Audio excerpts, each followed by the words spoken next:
Your camera's bouncing up and down a lot. It looks like this broadcast was deleted. What is this? On Facebook, to stream to Facebook, create a new it did that to me the last time. I don't know what that means. Okay. Go live. Come on, let's go. Oh, we are live. That's hello, everybody. It says go live, and I'm clicking. Well, here we are. Hello, everyone. I just want to welcome everybody to the weekly interview on Thursdays that happen here at 2 p.m. on Eastern Daylight Time. If you are joining us live, in the comment below, just write hashtag live, or if you're seeing the replay, hashtag replay, and let us know where you are coming from. As some of you know, I am coming in from Mexico, and my guest today, Doug. Doug, where are you coming in from today? Where are you? I'm in Southern California, and hi, everybody.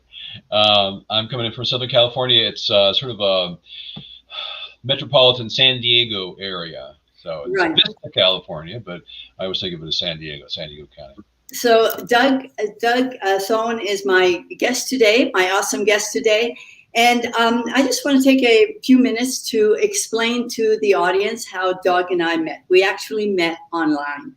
And that happens more. Sounds like a dating app, Lucy.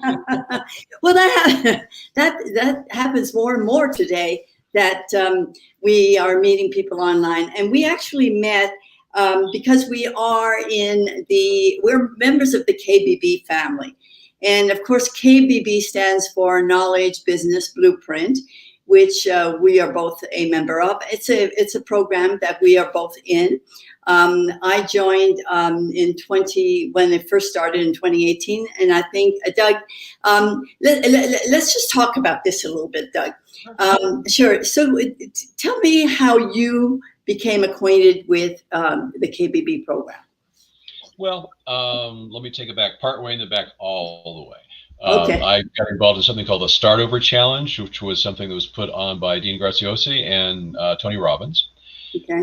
And so that led to taking the course in KBB, which led sort of to my new career, doing personal coaching, knowledge broker, that sort of thing, my Success After 60 group. So for my Success After 60 group, people who are watching this, hi. I've invited them to watch. But the reason that I was interested in doing that at all was the fact that I've been studying personal development, including Tony Robbins, since the 80s. Mm-hmm. So when I saw Tony Robbins' name associated with it, well, this is something that I definitely want to take a look at. So that's kind of what led me into it. So that, Tony Robbins is always a big pull for most people. The way that KBB came to me is I was online looking to start my online business, and I was looking for something that spoke to me. I had first gotten into e-commerce, and had created my wonderful website, was very proud of it. And when it came time to launch, Doug, you won't believe it, I had this oh my God moment, is I don't want to work with products, I want to work with people, and I kind of pivoted. And it was the guru that I was following in e-commerce was just starting to branch out from his e-commerce business, because he was creating apps for Shopify. And one of the things he wanted to do was have an affiliate program. So I wanted to join his affiliate program. And to do that, I had to join ClickFunnels. And so I went, what's ClickFunnels? And then, so to make this long story short, I got into ClickFunnels, and it was through ClickFunnels that the information on the KBB program came to me. And like you, I saw Tony's name attached to it. I didn't know who Dean was. And I was really taken back because they were starting a new, it was a legacy for Tony. This was going to be something that, he was turning 60 and he wanted to do something different for the world. And so wanted to make self-education the new norm. And of course, for me being an ex-teacher, I thought, oh, well, great. self-education, new norms. So that's how I got into the program. Okay. And so what did you do with that program? Can we talk about where you went from there? Yeah, just if you would mind a little story, um, how I love really stories. That's why we're here. Okay. Let me tell you my background story. Okay, great. And deep background, and then a little more recent background. As I say, I've been studying personal development science since the 80s, or even before that, but I seriously started studying it in the 80s. Earl Nightingale to Wayne Dyer to Brian Tracy, and then that late night infomercial. I saw Tony standing up there. Oh, did you really? Oh yeah, I was one of those folks. And so I got his, at the time, you remember cassette tapes? Yeah, yeah. Cassette tapes. So I got the cassette series and did several of his live events. And I'd applied that throughout my entire life from the 80s forward. It got to, let's fast forward then to last year, 2020. And February, my wife and I were planning on celebrating our 40th wedding anniversary. Congratulations. Make a big deal of it. We're going to renew our vows. We ordered a wedding cake. We're going to have people over to the house. This is before COVID, so this is February. And so we could have people over. And that party didn't happen because about 3 days before that party, I ended up in the hospital. I was having a series of what's called TIAs, or mini strokes. Right. Unfortunately, none of our audience is probably familiar with that concept, perhaps personally. Fortunately, it did not leave me with any damage, but unfortunately, it did leave me in that hospital room on the night of our party. So we ended up with, we had all of our 5 kids there, and we brought the cake in and celebrated, renewed our vows right there in my hospital bed. Oh, wonderful. So it turned out fine because of that, but I will have to say it was quite a wake-up call for me. And so as I kind of hit that, and then we ran into the Start Over challenge, that made me really stop and evaluate things, as did probably for a lot of people. The whole idea of that is to sort of evaluate what your strengths and weaknesses are, and if there's something you can share with the world. And I realized, well, look, I've got all this knowledge about personal development. I've applied it to my life. I've got all these, sort of experience things, the stories to tell like this. Yeah. But I somehow had hit a plateau in my 60s, maybe around 65. And there were things that I hadn't gotten to. Like, one of my big dreams is to travel the world with my wife. And that's something we hadn't done. And it occurred to me that I hit that plateau, and I kind of puzzled through how that had happened and what to do about it. And I came to a realization, which is that, like many of us in our age, I had sort of bought into that whole concept that in your 60s, it's time to start winding things down. And I laugh, and I know you kind of run into that myth as well, and with your work, you're overcoming that with your audience. And I rejected that, because everything I learned, tells me no, that's not true. You never wind down. You can always grow further and become a better version of yourself. Right. And then I realized that it was part of the messaging from society that you get. We've all had that experience in our age where you walk in, and for the first time at a restaurant or whatever, a movie theater, they said, "You want the senior discount?" And I go, "Yeah, I guess," but I didn't think of myself as a senior till then. Yeah, right. Yeah, you've been through that. Yes, absolutely. No, today I asked for the senior discount. Yeah, after a while we take advantage of it. But, yeah, right. But the downside to that, though, is that it starts to paint an internal picture of yourself. And it's not a positive picture in our society. The people in our age group, they look at as you've accomplished whatever you're going to accomplish, and your facilities and capabilities are starting to diminish a little bit. They talk for years about, after a certain age, your brain actually starts to shrink. And by the way, current science, which I've been studying, completely refutes that, which is very exciting for me. And for absolutely, right. And so what I did with all that was I decided I'm going to recommit myself to studying and applying all of this that I had learned over the decades, 30, 40 years of studying. And then to learn the new stuff. So I went out there and learned about brain plasticity and epigenetics and all these wonderful things, and the new findings in meditation. I can tell you've been looking at some of that as well. Absolutely. And then, as long as I've got all that knowledge, I want to share that with people, other people our age, who are maybe had fallen prey to those same sorts of social pressures. I just posted something about peer pressure where, Right. around a bunch of people our age, they start talking about, oh, my recent surgery, I hurt here, and oh, I can't do this, and that kind of thing. And which, I get that. I mean, Yeah. there's certain physical realities. I don't want to, make light of that, but you can buy into something much more deeply than it needs to be real for yourself. And so I started this career, Success After 60. That's the name of our business, because I want to go to our age group and help them learn these things about how to become successful, however they define success, Mm-hmm. and understand that they're never done growing, unlike what society has to say to us. And so I started a new career at age 67, and that was last year, and I've been at it for about a year now. Wow. So congratulations. And I'm so glad that you recouped so well. And of course, mindset, it has a lot to do with, healing well. Now I understand. And so at the time, when this happened and you ended up in the hospital, had you retired from No, you hadn't retired. And no, what? I'm a lawyer, and what I do is it's called lemon law, and I help people who bought new cars that they keep having problems with and are not getting fixed. We call them lemons.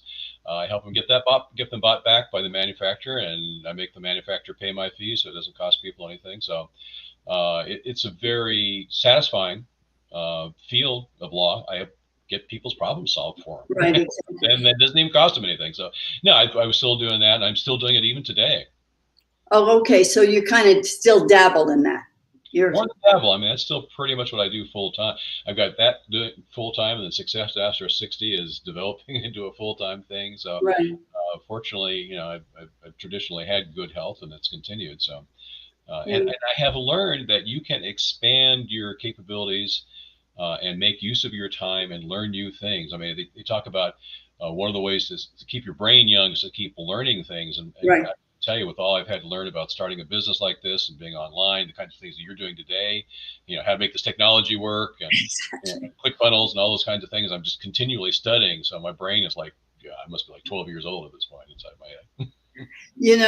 And I know what you're talking about because I was very technologically limited, I guess I would say. But I am learning every day. It was Tony Robbins that helped me through this because I would get very frustrated with technology. And I remember one event that Tony was at. He says, if you're frustrated with something, what you have to, what Tony, the way he is, what you have to do is you have to be a kid. You have to look at learning like with curiosity, And I thought, well, that's a wonderful idea. And from then on, I was like, okay, I don't need to get frustrated. I'm just going to be curious about learning new stuff, and it just took weights off of my shoulders. It was like unbelievable. And what did it do to your ability to learn new stuff? It just kind of opened up things for me. It was like, and now I know that it's one step at a time, Exactly. and that's all that one can do. And it's so good to learn new stuff. And I just love when I'm able to teach somebody else. I'm going, well, look at yourself. What would your family say about you now, right? Exactly. So that's the concept of understanding that you can still keep learning things at our age. And it's really good for you to learn stuff. We talked about that. It keeps your brain young. I'm sure you found that as well. I mean, look at you. You're vibrant and you're energetic and you have lots of curiosity and you're doing lots of things. I mean, you've got the mindset of like a 20-year-old. Oh, well, and it's true. And I feel like, I don't know if you know who Bob Proctor is, but he's one of my mentors. And Bob looks at his audience. He says, some of you are 30. I have more energy. I'm at 85 years old and I have more energy than you. I can tell you. And I know exactly what he's talking about, but that's because he's always learning and he's always, he's curious. He's curious about life. And that's what you have to do. Up rather than talking himself down, which too many. That's so much a part of my mission, is to break people out of any habits they might have of talking themselves down, because it gets supported by society. And you look at anybody that has anything to do with people our age group, and mostly they're talking to us about, well, I'm going to help you avoid being taken advantage of by young people and make sure that we plan for your eventual inability to do anything. Let's talk about nursing homes and here's your all that sort of thing. None of it is very positive. That's part of what prompted me to get into this particular profession is because of all of the people that are in this business of self-development and life coaching and that sort of thing. There are very few, and you're one of the exceptions, and there are other people like Ron Kaiser, who are the exceptions that talk directly to people in our age group. And Right. I think that's a shame. Because we've got so much to offer. I mean, we're the, if you excuse the baby boomer generation, we're the ones that, throughout our entire history, have been the ones that have been leading the way and Absolutely. you know. Absolutely. I just remember, I lived in New York in my 20s, and I remember all of a sudden the boom that was happening with makeup, makeup companies. We're responsible for all this. We're talking about $1 billion industry here. And now we're in what we call the knowledge industry. And, that's Forbes said, well, they said it's going to be a $345 billion industry, within a matter of years. And of course, because it's all about knowledge now. I mean, the self-education makes so much sense. And I knew, we all go to Google University when we want to learn something. I mean, that's what we do. We self-teach ourselves, So this whole idea of the KBB program makes so much sense to me. And in fact, it makes so much sense to me that when I found it, I finally found my niche. I thought, oh my God, if I can do this and create a course, then I can help other women. And I say women, the reason I said women, and I even further down my niche to single women, because married women have, a different situation when they retire. They have their spouse to lean on. If you're single like me, you have to, if you want to travel the whole world, just like you, I want to travel the whole world, I have to do something about that. Nobody's going to be paving the path for me, So I decided that I had to do something about that if I wanted to because I was going to live another 30 years. Mm-hmm. Of course, we don't know, but Well, and that's the thing that always strikes me. And by the way, part of what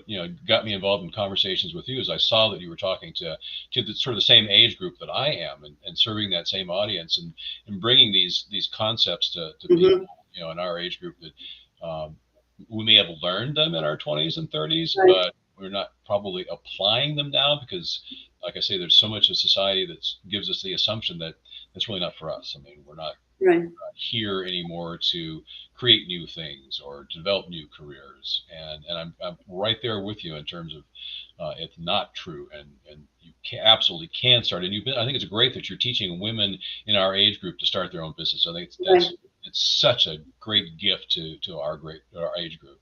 Yes, and that I want to be that role model. If I can do it, then they can do it. Anybody can do it. So. Absolutely. I just want to go back. You said we. So am I to understand that you are in the Success After 60 business with your wife then? Sherry's always supportive of me. She's not directly involved in it. Okay. She likes to, she's very involved in her art, and we have family and things like that. So this is primarily my business. Yeah. Okay. So, so do you work it every day? I mean, I know, let's talk about something else before we get into that. As you know, the KBB program afforded us a new platform called Marketplace. Mm-hmm. And that was going to be, and then it got opened up. Dean and Tony opened it up. And so there's a lot of people who are on Marketplace who are not necessarily in the KBB program. And that's fine, because you can imagine all of those eyes that are just waiting, to buy all these courses. Now, I know that you have 3 courses that you have written that are on Marketplace. Am I correct? That's true. Yeah, on Mastermind Marketplace, I've got 3 different courses that are on there. I actually got one that comes up from time to time as well. But it's a marvelous platform for people because it's very easy for them to get on there.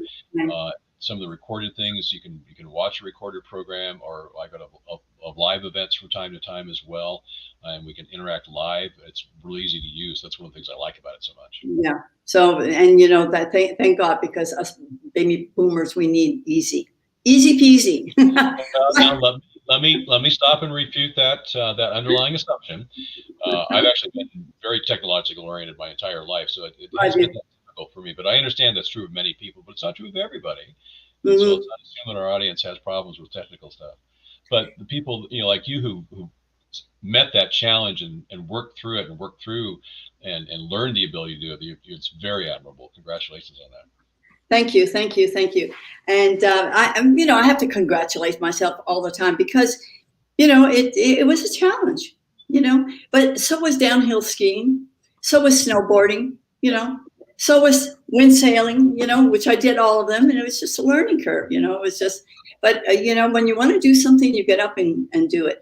So the mindset is so important. Now, I think you call yourself a personal development teacher. Right. Is that correct? Not necessarily a coach. Can you tell us what maybe the difference between those two is? I mean, the words, people's words are important. So, Yeah. Well, Lucy, I'm not really sure there is so much a difference. It's just that the phrase coach has been so mhm, overused, I and know. I tend to shy away from it. And it's funny from somebody who's been studying Tony Robbins. I mean, he basically invented that term. You did. And but even he is sort of drifting away from it because it again has been so overused.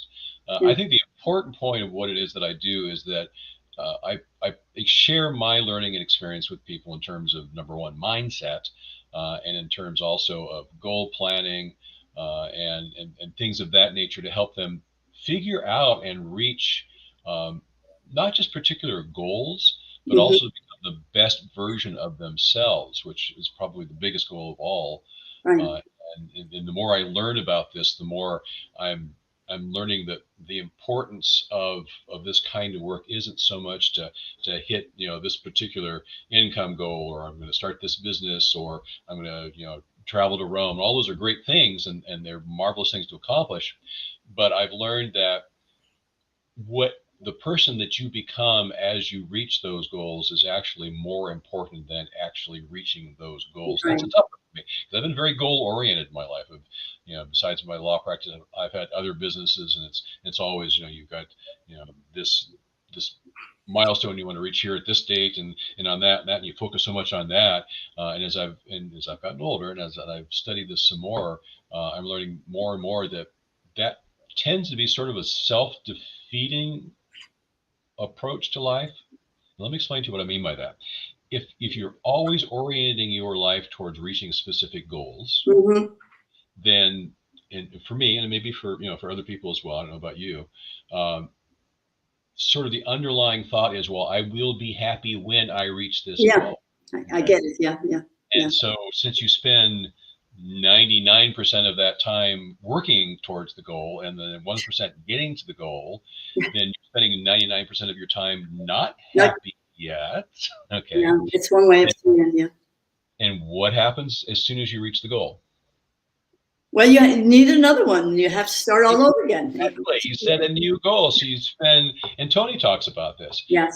Maybe at best you'll spend like, a few weeks celebrating the fact that you've reached this goal, Right. Right. and Right. set a new goal and work on that for a couple of years. So here you got a couple of years worth of effort where you're not enjoying because you haven't reached your goal, and you hit your goal and you got maybe 5 minutes to a week's worth of enjoyment, and another couple of years working. And as soon as I realized that, oh God, this is a terrible way to run your life. Right, right. No, you're absolutely right. And if you're programmed that way all your life, it's not a good way to live your life. I have to say that the intuition is what has led me all my life. I mean, I even in college, I went to a really small women's college, and we didn't have counselors. I didn't know what a counselor was. What do you mean you need a counselor in college?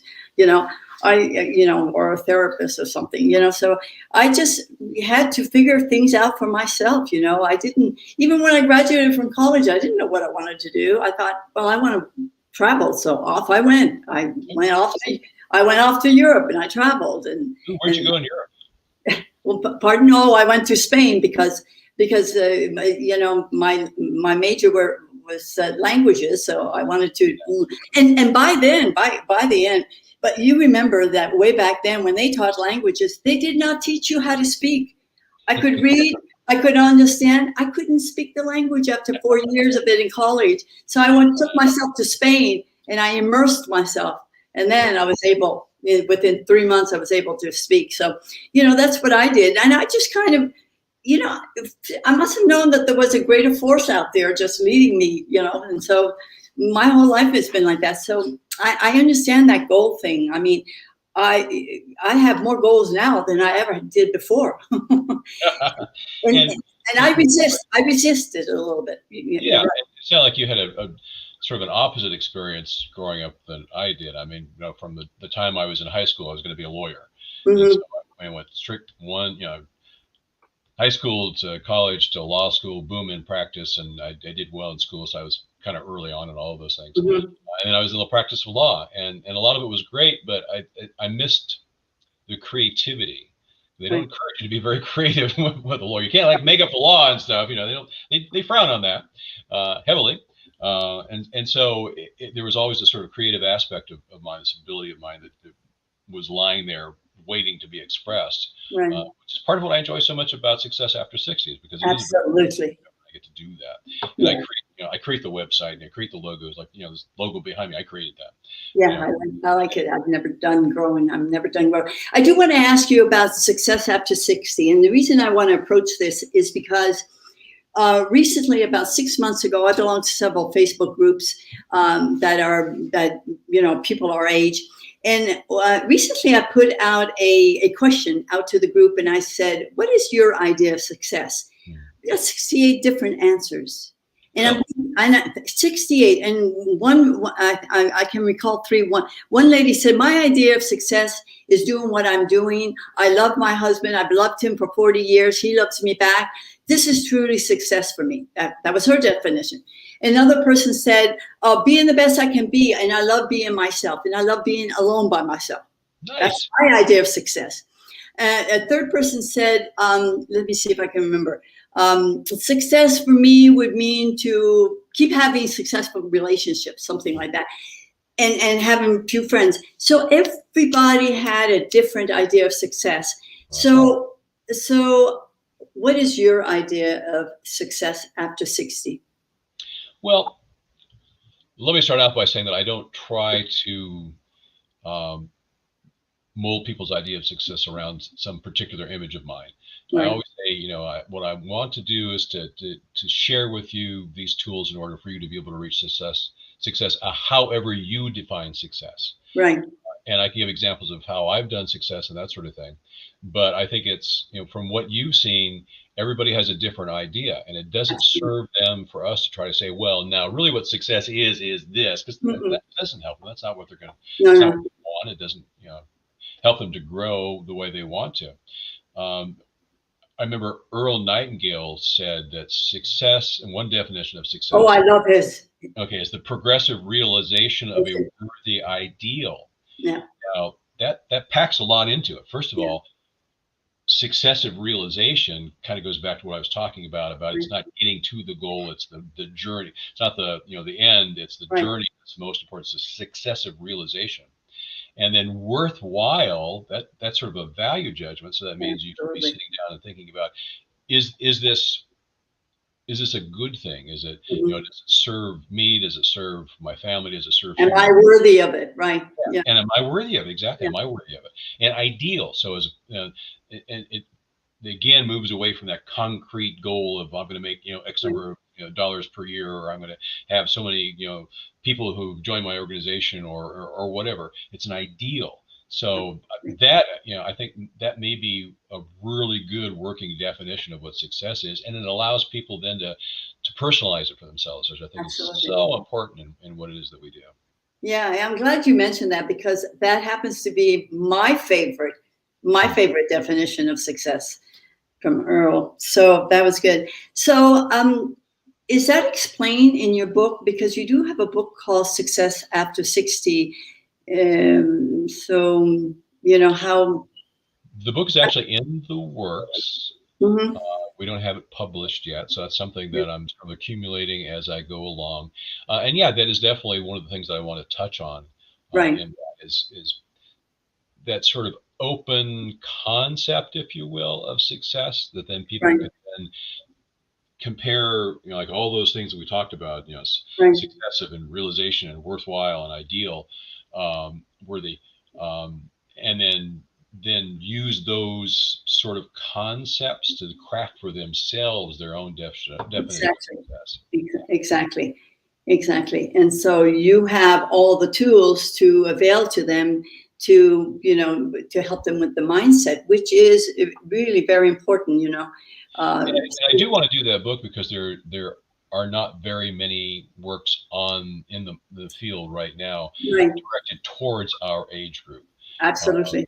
I did a search on that one, and I found one that was published like in the 70s, and I bought that and looked at it, and it's good, but a little outdated. And there's Ron Kaiser's book called Rejuvenating. I think you and I talked about that. Yes. Uh-huh. A great term, rejuvenating, and he very much agrees with what you and I have talked about, what we believe in terms of the ability of people as they get older to continue to grow and to continue to learn and continue to Right. seek new ways of improving themselves. And he's a doctor, and so he comes at it from a little different point of view. Like you're coming from it from here's business and starting a business and all that. I'm Right. coming at it from some sort of a mindset area and direction. He's coming at it from actual medicine and psychology. Right. I believe he's a psychiatrist, and he has a website about that called, I think it's Mind Gym. And so it's great being able to see these same ideas and concepts Right. being supported from different directions and From different perspectives. Exactly. Absolutely. I don't want to get all together. It's I can envision you and me and Ron on this stage. Absolutely. Yeah, we're going to be. We're going to be leading the way because this is a mission for all of us. Absolutely. I mean, it's a mission for me too. So, because I've never liked the word retired. I mean, so I always have to think, okay, I'm retired from a job. Okay, I worked that well, and I did what I did. I'm retired and I'm glad I'm retired from that job. But my brain hasn't retired, So that's. I mean, it's so sad to listen. I talk to you about certain Facebook groups. I mean, for me to read some of the things is very sad, and I'd like to take these people and kind of shake them. For example, there was one woman that said, "Well, I'm bored out of my mind, and can anybody tell me what the next Netflix documentary is?" Or oh my God, if I could just talk to her, And so reach out to and say, "Listen, let me give you a different point of view here." Absolutely, and I'm trying to do that subtly because you just cannot take you can't grab people and say, listen, you got to think about it differently, but we'll do it our way. We'll do it a little bit. And I want to honor the people who have retired and have a good retirement and they're enjoying it. There's nothing wrong with that as long as you've chosen it and you're enjoying it and you feel it's fulfilling for you. I think you and I both are talking to the people who either didn't want to retire or have retired, and it's just they're kind of done with it. Because if you think about it, and I did some research on this, the whole concept of retirement has only been around for about 100 years. Exactly. Yeah, there was a German chancellor in the 1800s who was faced with a German economy where there just was so much unemployment, especially among the younger people. And so he decided to solve the problem by buying out the older workers and giving them a retirement. Right. And so he, set it at a specific age, about 65, somewhere around there, just for that purpose. And then it kind of got picked up around Europe, and then it got picked up in the U.S. And it was for that specific reason, for that specific economic situation. And so it's not written in stone that it has to be that way. It hasn't been forever. It's only been that short period of time. And second of all, the whole economic situation that we face now is really sort of the opposite. I mean, when our parents were working and they were retiring, they had pension plans and retirements, and they were set for life because of the way the corporate structure. Most of the people in our age group don't have that, especially since 2008. Oh, absolutely. And since most of the retirement plans got destroyed. Exactly. I've always worked myself, so I don't have a retirement plan. But even the people who work for corporations now don't have that same sort of nest egg that they can rest on and use. And the other big change is lifespan. Back when they first initiated, 65 as being an age to retire, people, their average lifespan was like in their 70s. And interestingly enough, there was at least one study that was done that I think back in the early 60s, late 50s, the majority of people who retired at age 65 only lived about 3 more years after they retired. I know. I've read that too. It's so sad. But that's not the case anymore. I mean, things have changed. I read somewhere, if I remember the statistic correctly, it was like 18,000 people retiring every day for the next 20 years. I mean, there's 78 million baby boomers out there. That's not going to be too sustained. I mean, Social Security, they've been telling us forever, is going to be devastated before time. We keep extending it. Who knows about that? But think about this. With current medicine, we can expect to live productive lives well into our 80s. Absolutely. So that means we've got 20, or you got 20 years. I've got 20 years. The people listening right now have about 20 years worth of productive life. Exactly. Think about that. Think about that. In 20 years, you can become a doctor. I know. Not that's a good one. But internship and be a doctor.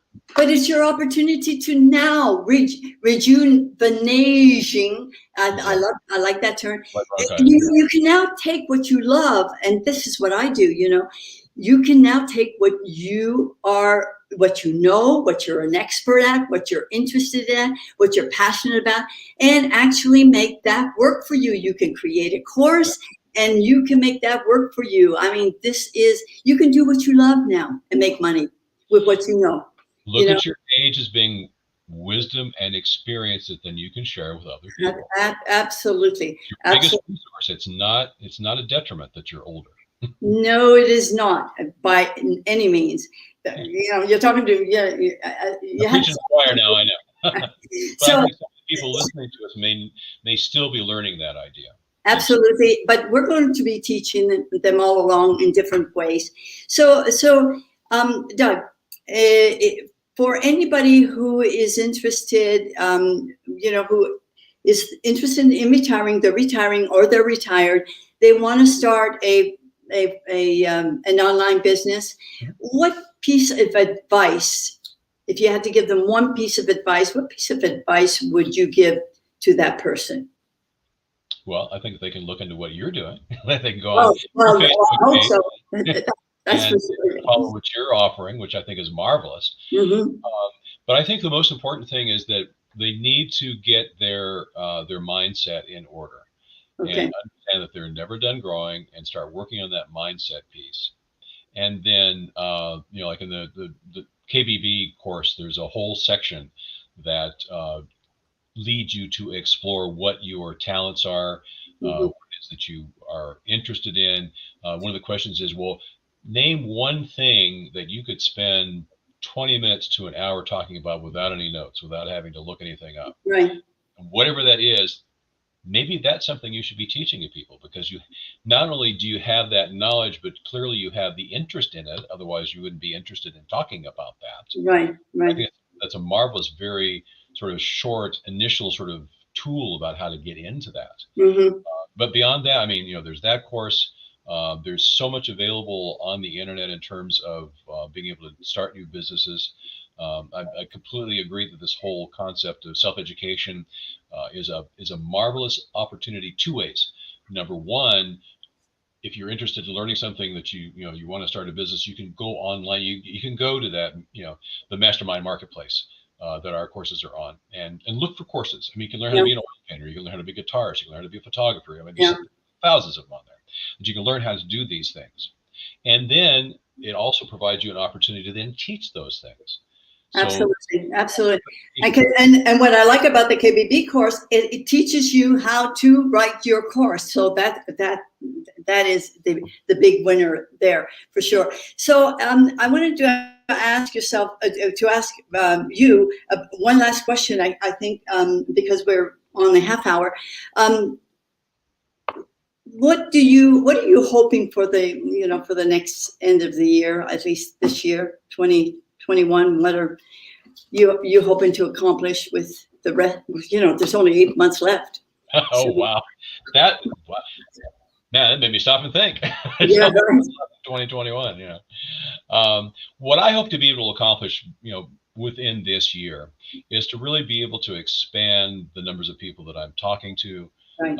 to be able to get more interaction with people, to learn from my audience, for the people in Success After 60, what it is that they want to accomplish in their life. What do they like? The survey you did. What does Yeah, success mean to you? yeah, And to be able to serve them by providing that information to them. I've got my courses online. I would love to be able to teach more of those and get involved in that. One of them, I've got a 2-day mastermind, which is a 2-day immersive mastermind, which I'd love to have more people involved in that. That we spend 2 days virtually like this, interacting. I'm leading the conversations. We're all sort of teaching each other. I'm sharing what I've learned about self-development. They're sharing what they've learned, and it's right. just amazing. I don't know if you've probably been involved in masterminds Oh before. yeah, I have been, and I've joined quite a few of them, and I'm in quite a few actually. I have 2 mastermind groups myself, so There you go. And it's, it's it's a great way to learn. It's a great way to teach as well. absolutely. And I think probably like me, you probably love to teach the things that you most need to learn, or at least put Hmm. into practice. Absolutely. It's true of all of us. Yeah. So I would love to see to be able to do more of that, and I also do offer one-on-one coaching. So I'd love to have folks that I can work with on a personal one-to-one kind of basis. I think that would be a great learning experience for people. Wonderful, wonderful. Well, I just want to thank you, Doug, for taking the time, for being here today. I am so excited for both of us, really. There's just so much. We're on a great mission, and there's just so much. I don't want to call it work to do. There's just so much to, to share with people. Exactly. And we can only do it one step at a time, and we're so much wiser now. Well, So, absolutely. I think we are very blessed to have the experience and wisdom that we've accumulated over right. the years, and then to have this marvelous online platform to be able to share that with people. Absolutely, absolutely. So thank you. I thank you for your time. We've been blessed to have you here, and you and I will certainly continue to collaborate for sure. Absolutely. And for my audience, I would just like to thank you for being here. Thank you. I know that there's been a comment, a thumbs up, and StreamYard is not letting me see who that is, but thank you for being here, for being part. Actually, there are 2 people following us.